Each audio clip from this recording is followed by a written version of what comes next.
остаточный кашель у ребенка и длительное выделение из носа, сопли.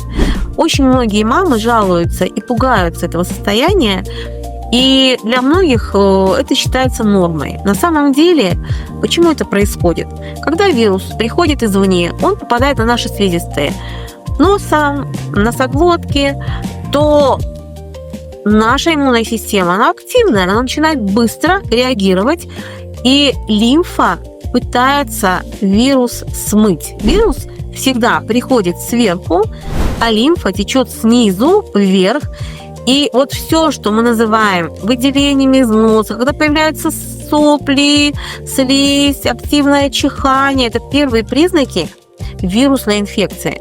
Мы это воспринимаем как караул и ужас, на самом деле это благо, да? Потому что в этот момент наше тело пытается этот вирус смыть наружу. И самое главное, когда мы начинаем активно себе помогать в этот момент, то водой, да, большим количеством воды из расчета 50, 60, 70 мл на килограмм, то мы помогаем этому процессу, да, мы его смываем, вирус. Но если изначально у ребенка серьезные проблемы дисбиозного характера, то навстречу вирусу вместе с лимфой поднимаются его условно-патогенная флора, стафилококки, стрептококки, и это идет навстречу вирусу.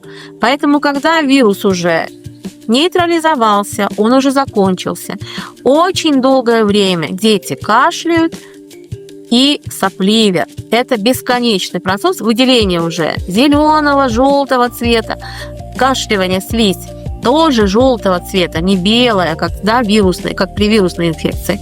Это говорит о том, что разбирайся с кишечником, формируй микрофлору, формируй идеальный барьер в животе, убирай патогенов до 1% и формируй микрофлору, которая должна составлять 99% в кишечнике.